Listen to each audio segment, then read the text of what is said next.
Welcome to Smart Nation Pro. On this channel, you will learn the English language for beginners, and it will also include fixing phones, computers, cars and more updated information and facts. Please subscribe to our channel.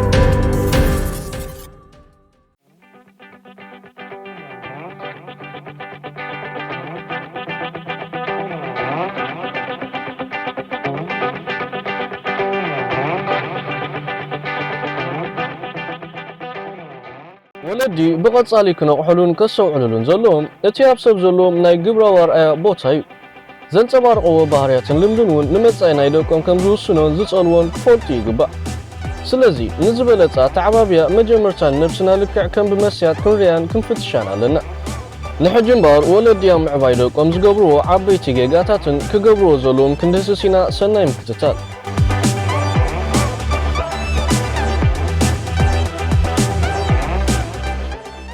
ቀዳማይ ንስኻ ዘይትገብሮን ዘይኮንካዮን ንደቅኻ ምምሃር ገለገለ ወለዲ ንደቆም ክሰብኩ እንዳውዓሉ ዝገብርዎ ግን በንጻሩ ክኾን ከሎ ክትርእን ክትሰምዕን ዘስሕቕ እዩ እቲ ሓቂ ግን እቲ ንሰብኮምን ንምህሮምን ዘለና ህይወት ኣርኣያ ክንኮኖምን ክንነብረሉን ከለና እዩ ብኻልእ ኣዘራርባ እቲ ንስኻ ሕጂ ተንጸባርቆ ዘለኻ ባህሪ ቀፂሎም ደቅኻ እውን ኣብ ህይወቶም ከንጸባርቕዎም ማለት እዩ ስለዚ በቲ ሕጂ ዘለኻዮ እዚ ማለት ትነብረሉ ዘለኻ ህይወት ዳ ኣርኣያ ኩኖም እምበር ንስኻ ዘይትገብሮ ደቅኻ ክገብሩልካ ክትጽበይ ይብልካ ንኣብነት ደቅኻ መኽበሪ ሰባት ትዕግስተኛታት ወሰንቲ ሕማቕ ዘይዛረቡ ልኡማት ሰማዕቲ ወዘተ ጌርካ ከተዕብዮም ካብቲ ኣብ ልዕሊ ደቅኻ ዝጽበየካ ሓላፍነት እዩ እሞ ኸዳ እዚ ንሶም ክኾኑልናን ከንጸባርቕዎን ንደልዮ ዘለና ባህሪ ኣብ ገዛና ነንጸባርቆ ዲና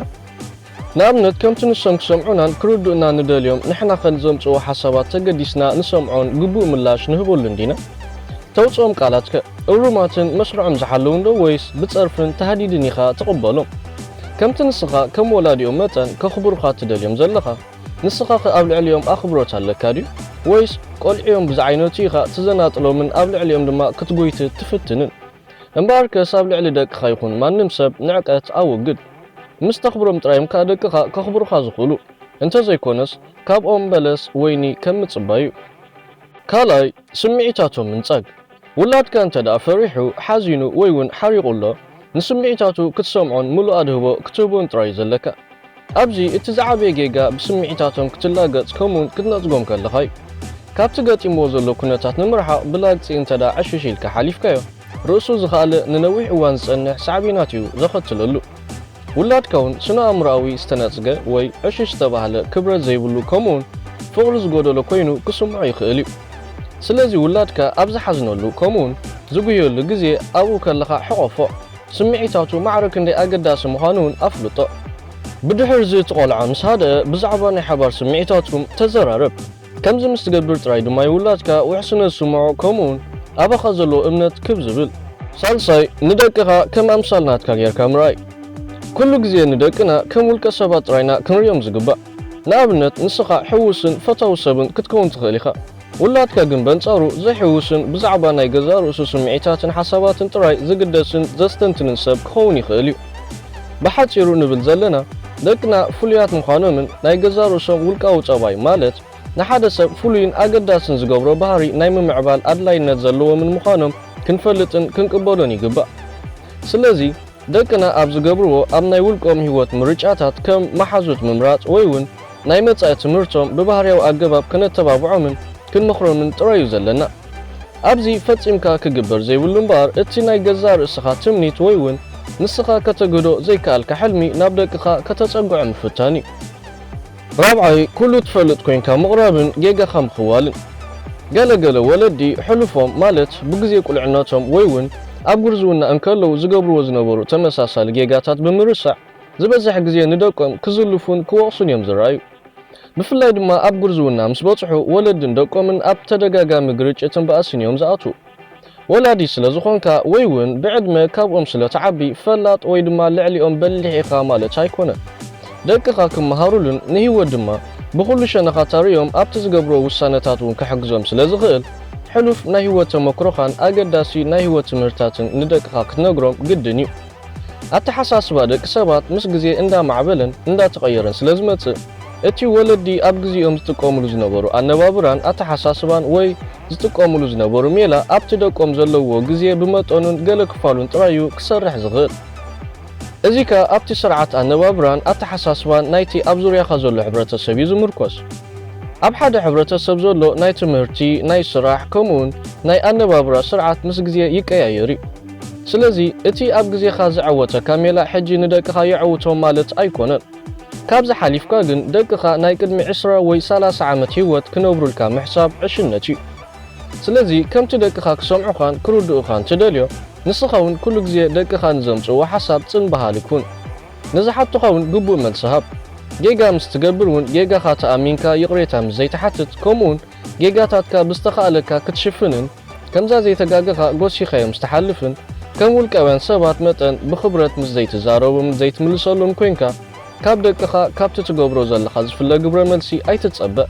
ምክንያቱ ኣብኦም ዝነበረካ ክብረት እውን ብኡ መጠን ለጠቕ ስለ ዝብል። ሓምሻይ ንደቅኻ ንምሕጓዝ ዝግበር ንዋታዊ ሽልማት። ብዙሓት ወለዲ ደቆም ኣብ ትምህርቲ ጽቡቕ ነጥቢ ምስ ዘመዝግቡ ነገራት ብምግዛእ ጌጋ ይፍጽሙ። ውላድካ ኣብ ዝኾነ መዳይ ናይ ህይወት ወይ እውን ብትምህርቲ ጽቡቕ ምዕባለ ምስ ዘርኢ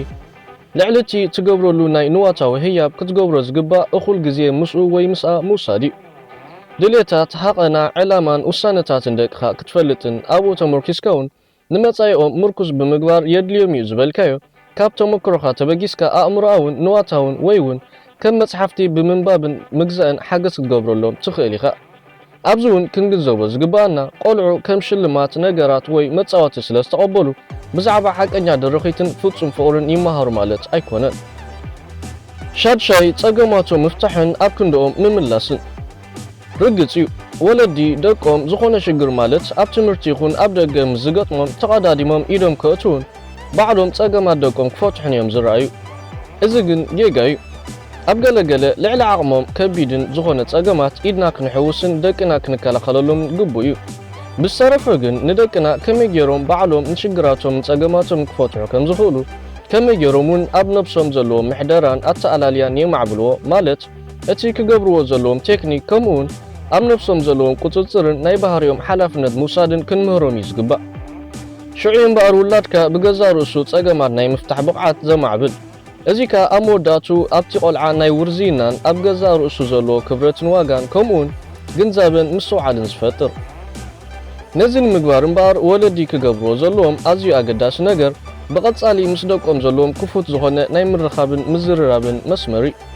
በዚ መንገዲ እምበኣር ደቅኻ እውን ብግዜ ጸበባ ኣብ ልዕሊኻ ተስፋ ዘሕድሩ። ስለዚ ንብል ዘለና ንደቅኻ ጸገማቶም ኣብ ምፍታሕ ዳ ሓግዞም እምበር ባዕልኻ ንጸገማቶም ኣይትፍታሓሎም። ምስ ልዕሊ ኢልና ዝጠቐስናዮ ዝተኣሳሰር ከም ካልኣይ ጌጋ ዝርአ እውን ኣፍ ደቅኻ ኮንካ ንዝተሓተትዎ ባዕልኻ ምምላስ እዩ። ንኣብነት ሓደ ካልእ ሰብ ንውላድካ እንታይ ክትገብር ትፈቱ ኢሉ ምስ ዝሓቶ እሞ ንስኻ ኸኣ ትቕብል ኣቢልካ እዋይ እዚ ወደይ ደኣ ኩዕሶ ምጽዋት ይፈቱ ከምዚባ ከምቲባ እንዳበልካ ውላድካ ዝተሓተቶ ንስኻ ትምልስ። እዚ ከኣ ንውላድካ ኣብ ገዛ ርእሱ ዘለዎ ርእሰ ተኣማምነት ከም ዘጥፍእ ከምኡውን ንዝተሓተቶ ግቡእ ምላሽ ኣብ ምሃብ ዘለዎ ብቕዓት ከም ዝዳኸም ኢኻ ትገብር ዘለኻ። ስለዚ ደቅና ኮንፊደንት ኮይኖም ክዓብዩን ሕቶታት ናይ ምምላስ ብቕዓቶም እውን ምእንቲ ክዓቢ ከምኡውን ኣብ መጻኢ ህይወቶም ዘምጽኦ ጽልዋን ሳዕቤንን ተረዲእና ብኣፎም ኣይነሓዞም ንሶም ዝተሓተትዎ ንሕና ኣይንመልስ። ሻውዓይ ደረቱ ዝሓለፈ ምክልኻል። ንውላድካ ክትከላኸል ምፍታን ዳርጋ ባህርያዊ ግብረ መልሲ ናይ ወላዲ እዩ። እንተኾነ ግን ሓደ ግዜ ገለ ወለዲ ኣመናዮም ዘብዝሕዎ እንተዳ ብዙሕ ግዜ ኣዚና ክንከላኸለሎም ፈቲና ካብ ናይ ገዛ ርእሶም ተመክሮ ክመሃሩ ከምኡውን እቲ ናቶም ደረት ክፍትሽዎ ዕድል ኣይክህልዎምኒ። ኣስተውዕል እንተዳ ቆልዓ ካብ ብንእሽቱ ንውድቀት ምቕባሉ እንተዘይተለማሚዱ ምስ ዓበየ ነቲ ዝገጥሞ ጸቕጢ ክቆጻጸሮ ከሸግሮ እዩ። ስለዚ ከመይ ጌርካ ካብ ውድቀትን ሽግርን ትምለስ ወይ ትትስእ ትምህሮ ክሳብ ዝሃለኻ ሓንሳብ እቲ ጓህን ተስፋ ምቑራፅን ክረብሓሉን ክጥቀመሉን ይኽእል እዩ። ምክንያቱ ከመይ ጌርካ ጸገማትካ ባዕልኻ ትፈትሕን ተመዓራርን ዘይተማሃረ ቆልዓ ዘደንግፅን ብላሽን ህይወትን እዩ ዘሕልፍ። ስለዚ እምበኣር ደቅኻ ጌጋን ጸገማትን ንቡራት ምዃኖምን ንኽትፈትሖምን ኣዝዩ ከቢድ ከም ዘይኮነን ብኸመይ ሜላ ክገጥምዎ ከም ዝኽእሉን ክፈልጡ ዘለዎም። ልዕሊ ዓቐን ትከላኸለሎም እንተደኣ ኮይንካ እንዳሕራዩ እታ ኣብ ዙርዮም ዘላ ዓለም ክትቃለሳ ቀሊል ከም ዘይኮነ ምስ ረኣዩ ናይ ውድቀት ስምዒት እዩ ዘኸትለሎም። ንርእሶም ዝከላኸሉሉ መሳርሕን ብልሓትን እውን ኣይክህልዎምኒ ደረቱ ዝሓለፈ ምክልኻል ንውላድካ ምስ ዓበየ መከራ ናይ ዝዓለ ምስ ረኣየ ወይ ምስ ገጠሞ ከምኡውን ምስ ፀገማት ናይ ህይወት ፊት ንፊት ምስ ተራኸበን ናብ ምንሰሓብን ጓህን እዩ ዝዝምብል እዚ ንደቅኻ ካብ ኩሉ ፀገም ምክልኻል ንዝገጥሞ ፀገሙን ባዕልኻ እንዳፈታሕኻ ዝግበር ናይ ምክልኻል ባህሪ ካብ ሓልዮትን ጽቡቕ ሓሳብን እዩ ዝብገስ እንተኾነ ግን ከምዚ ልዕሊ ኢልና ዝጠቐስናዮ ንነዊሕ ግዜ ዝኸይድ ኣብ ህይወቱ ኣሉታዊ ጽልዋዩ ዘኸትለሉ እዚ ከ መዓዝ እንተኢልና ኣብቲ ንነብሶም ባዕሎም ጥራይ ክከላኸሉላ ዘድልዮም ሃዋህው ወይ ኩነታት ንነብሶም ምስ ረኸብዋ እዩ እምበኣር ከስ ዝኸበርኩም ተኸታተልቲ ስማርት ኔሽን ፕሮ ናይ ሎሚ ዝነበረ መደብና ነዝተኸታተልኩሞ ይመስል ሃናፅ ርእይቶኹም ኣብ መደባትና ሓጋዝ እዩ እሞ ተሳትፎኹም ኣይፈለየና እንዳበልና ንዘይበፅሖም ኣሕዋት ምእንቲ ክበፅሖም ንክመሃሩሉንካ ሼር ምግባር ኣይንሕመቕ ካልኦት ኣዘናጋዕትን መሃርትን መደባትና እውን ምክትታል ሳብስክራይብ ክትገብሩ ብክብሪ እንዳዓደምና ኣብ ቀጻሊ ብኻልእ መደብ ክሳብ ንራኸብ ሰሰናዩ ንዓኹም